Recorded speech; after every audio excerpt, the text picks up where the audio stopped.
Então vamos fazer o seguinte, para a gente já entender essa história toda, o que é exatamente exorcismo e quem pode fazer, eu queria destacar um texto que nós preparamos aqui, que na verdade é um parágrafo do Catecismo da Igreja Católica. Eu pedi para o nosso diretor colocar aí na tela para a gente, por favor.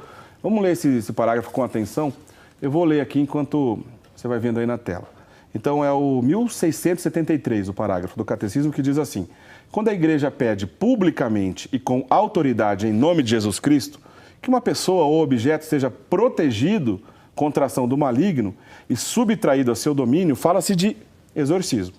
Jesus praticou, e é dele que a Igreja obtém o poder e encargo de exorcizar. Sob uma forma simples, faça o exorcismo na celebração do batismo, por exemplo. Não podemos esquecer, hein? Toda celebração do batismo tem esse momento do exorcismo. O exorcismo solene, por exemplo, chamado como grande exorcismo, aí é outra coisa, né? Só pode ser feito por um presbítero, por um padre, e ainda com licença do bispo. Então, somente os padres, na qual tiveram uma autorização direta do seu bispo, que podem exercer o ministério de exorcista, chamado grande exorcismo ou exorcismo solene. Deve proceder-se a ele com prudência, observando estritamente as regras estabelecidas para a igreja.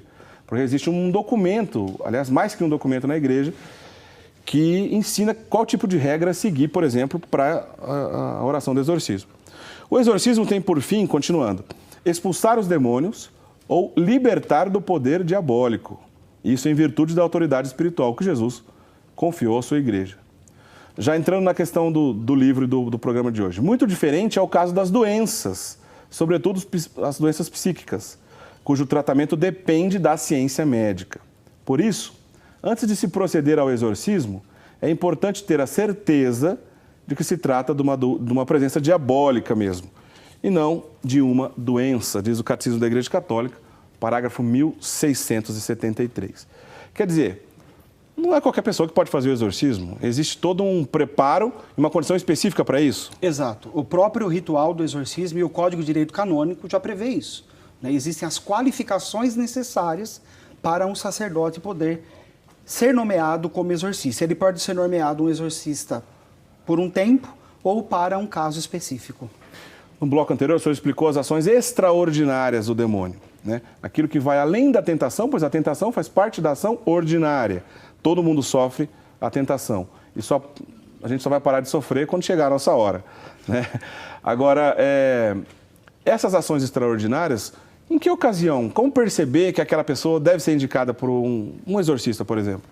Na verdade, né, as atividades extraordinárias, o correto, seria no mínimo que um sacerdote, independente de ser exorcista ou não, pudesse acompanhar o fiel que está sofrendo esse tipo de influência maligna. Certo. Porque ele vai precisar contribuir no processo de discernimento para poder encaminhar o caso ou para um sacerdote exorcista, caso a diocese tenha um sacerdote exorcista, ou para o bispo, porque todo bispo é exorcista. O ministério do exorcismo está ligado direto, então, à ação do bispo, e ele vai direcionar o padre que ele achar correto para cada ocasião. Exatamente. Ele pode nomear o próprio pároco para aquele caso, ou caso haja um sacerdote exorcista oficial, encaminhar para esse sacerdote. Entendi. E o centro da nossa conversa aqui, do nosso tema de hoje, que é o livro que o senhor escreveu. Aliás, deixa eu mostrar aqui a capa do livro mesmo, aqui para a câmera aqui mais de pertinho. Esse livro aqui, Demonologia e Psiquiatria, que é a obra do irmão Alexandre Mazzali, que a gente está comentando desde o início do programa, que foi, então, o trabalho de conclusão da Faculdade de Teologia que o irmão Alexandre fez lá na Faculdade de São Bento de São Paulo, né? Como é que chama? Qual é o subtítulo do livro? Demonologia e Psiquiatria do Real ao Imaginário. Do Real ao Imaginário, interessante. Aproveitando aqui o gancho do subtítulo, como que a gente pode começar a entender, né, ou começar a tentar entender, alguém que está assistindo o programa aqui agora, pode pensar, puxa vida, mas tem um caso X do fulano que eu conheço, ou na minha família. Como é que a gente pode começar a entender quando alguém sofre de um mal físico, mental, um distúrbio mental, ou quando talvez ali possa ser uma ação extraordinária do demônio? Que caminho a gente deve percorrer?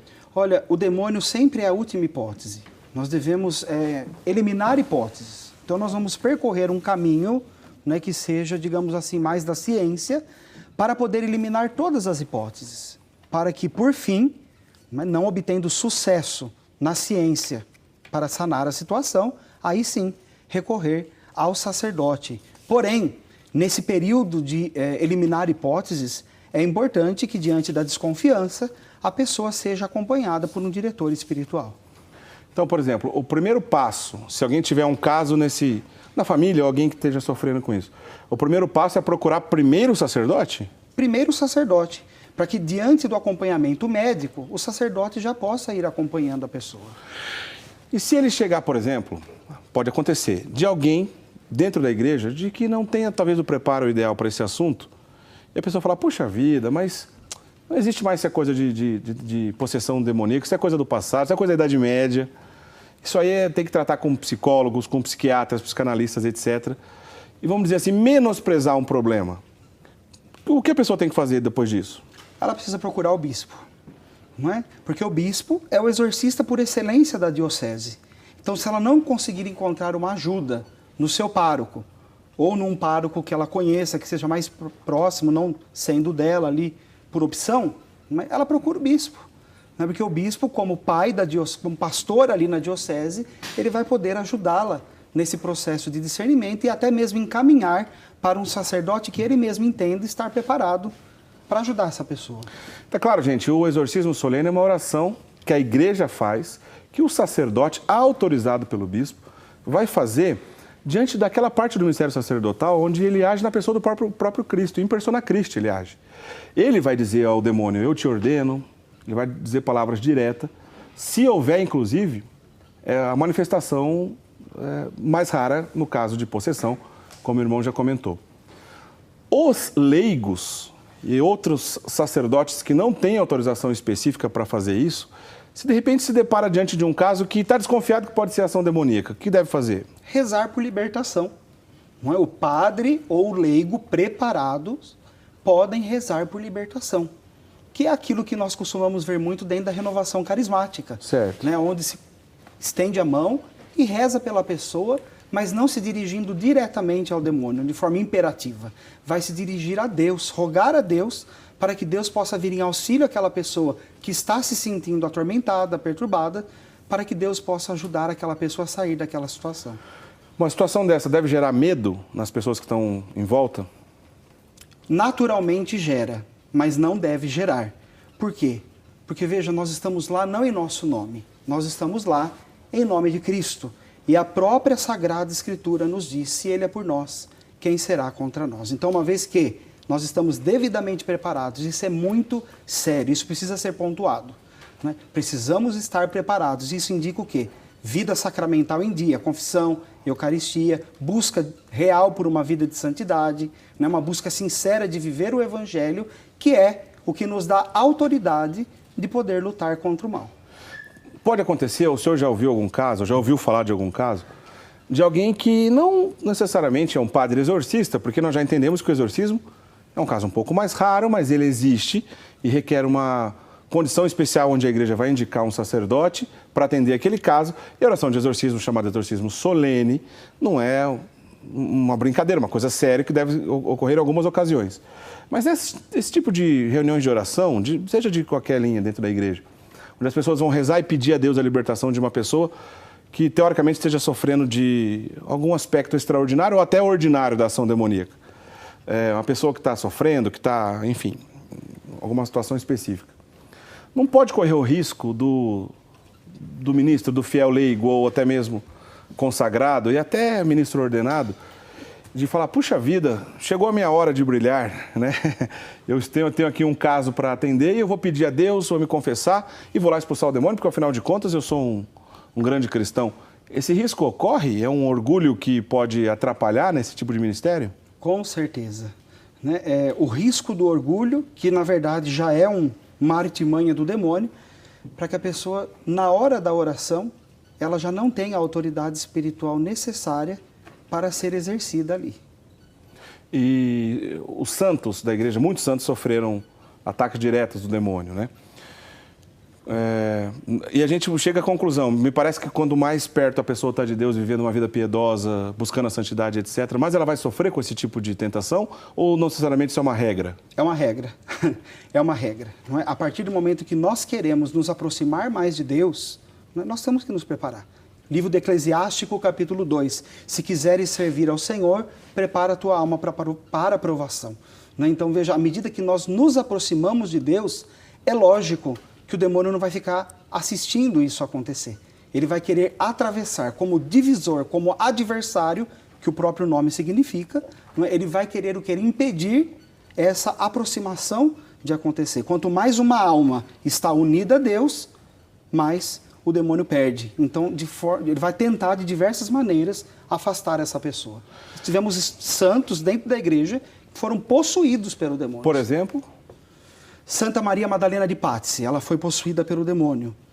Nós temos outros santos que sofreram ataques fortíssimos do demônio, como São Cura d'Ars, como São Padre Pio, Santa Teresa d'Ávila, São Cupertino, né, e São Bento, né, e tantos outros santos que sofreram ataques, agressões, né? Santa Gema Galgani. Ela também foi possuída. Santa Gema Galgani chegou a ser possuída, Santa Gema não foi? Galgani, possuída, não sei dizer agora, né, mas ela sofreu assim agressões a ponto dos ossos se deslocarem. Puxa vida. Quer dizer, um fenômeno realmente extraordinário. É uma infestação pessoal, uma ação extraordinária do mal. Santo Antão. Santo Antão, né, ele pediu uma graça especial para Deus e Deus deu, né, de deixar o demônio aparecer para ele.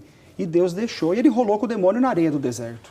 É engraçado que em algumas ocasiões, depois de já acostumado com essa ação, Santo Antão chega aqui a menosprezar a ação do demônio. Tá bom, demônio, você está aqui, mas eu vou dormir que eu estou com sono. Né? Chega num grau de santidade, de confiança em Deus que a gente só vê nos santos, né? A gente só vê nos santos. Bom, enfim. Mas voltando aqui ao assunto da questão da saúde mental, que é o livro que o senhor estudou. No livro, o senhor explica alguns casos e dá exemplo, por exemplo, de tipo de doenças e distúrbios mentais que podem ser confundidos com possessão? Com certeza, né? Os transtornos e a própria esquizofrenia e os transtornos que derivam da esquizofrenia, que são chamados de esquizotípicos, não é? Eles podem, né, desenvolver sintomas muito semelhantes aos sintomas não só da possessão, mas dos outros tipos de atividade demoníaca, como, por exemplo, ver algo que só a pessoa está vendo, escutar vozes, não é? Ter determinados tipos de sensação de toque no corpo, né, que essas pessoas, por causa do transtorno, elas podem vir a desenvolver. Existe até mesmo um transtorno chamado transtorno de possessão. Por quê? Porque os sintomas são praticamente idênticos. Isso está classificado no Código Internacional de Doenças? Sim, está classificado. Que interessante. Quer dizer, essas atividades onde a pessoa acredita que ouve vozes, não necessariamente ela ouve realmente vozes, mas devido à sua doença, ao seu distúrbio, ela acredita que ouve vozes. É muito fácil ser confundido, por exemplo, com uma ação demoníaca que pode ouvir vozes, é isso? Exato. E aí a dificuldade de você provar uma possessão. Porque como a ação do demônio ela não é sobrenatural, ela é préternatural, não é? As doenças podem produzir fenômenos idênticos àquilo que o demônio produz na pessoa. Explica melhor isso. Qual que é a diferença de sobrenatural e préternatural? Sobrenatural é só Deus. Certo. Sobrenatural é o milagre. O demônio não tem esse poder. O demônio é criatura. Criatura alguma pode realizar milagre. Então o demônio ele está abaixo, ele está acima do natural, mas abaixo do sobrenatural. Então ele está no préter. Quer dizer, pode usar elementos da própria ação física que dá a impressão que seja sobrenatural, por exemplo, é isso? Exatamente. Tanto é que tudo aquilo que o demônio produz de coisa que aos nossos olhos são extraordinários, a parapsicologia explica. O que é a parapsicologia? A parapsicologia ela é uma espécie de ciência ainda não reconhecida, ela reclama o nome de ciência, mas ainda ela não foi reconhecida. Não é que ela tenta provar, né, mas nunca conseguiu provar nada, esse que é o problema. Né? Ela nunca conseguiu demonstrar, por isso que ela ainda não foi reconhecida oficialmente como ciência. Alguns fenômenos que a mente produz. Esse tipo de fenômeno que a mente produz é campo da ciência. Né? Por isso que a parapsicologia entra aí como esse ramo, tentando estudar esse tipo de fenômeno. Mas ele pode ser um fenômeno, eu ia usar sobrenatural, mas agora já explicou que não é sobrenatural. Mas ele pode ser algum tipo de fenômeno que, ao olhar humano, vai além da natureza, certo? Exatamente. E a pessoa indicada para entender e discernir tudo isso é um sacerdote? É um sacerdote devidamente preparado e, lógico, na colaboração, né, de um profissional cristão na área da saúde mental. E esses profissionais costumam auxiliar exorcistas, por exemplo? É comum esse tipo de ação? É comum, né, quando nós temos psiquiatras que são cristãos de fato, que acreditam na possibilidade da ação demoníaca, eles colaborarem com os sacerdotes exorcistas no diagnóstico da possessão diabólica. Quer dizer, a pessoa que está sofrendo de algum malefício profundo da ação demoníaca, o remédio não vai tirar a ação do demônio naquela ocasião. O remédio não vai fazer efeito contra o demônio. Com certeza. Mas me parece que as duas áreas, a área científica e a área religiosa, devem caminhar junto para auxiliar essa pessoa, não é isso? Seria o ideal? O ideal seria isso. A dificuldade hoje é nós encontrarmos profissionais na área da saúde mental que creem nessa possibilidade. Então, com essa dificuldade, talvez possa acontecer o extremo dos dois lados. Vou dar um exemplo, o senhor me disse que nos seus estudos o senhor se deparou com isso. Algum profissional da saúde mental, seja médico, psiquiatra ou psicólogos, ou até psicanalistas, que excluem a possibilidade religiosa e espiritual a ponto de ser 880. O demônio não existe e tudo será resolvido apenas no campo de vista da ciência. E, por outro lado, também, alguém que esteja inserido na igreja e dizer, olha, também não dou valor para as ciências e nem para a psiquiatria, não conheço nada disso. Tudo é ação demoníaca e acaba acontecendo esse extremismo dos dois lados. É comum isso? É muito comum. E daí o que acontece? A pessoa, na verdade, que sofre, ela continua prejudicada.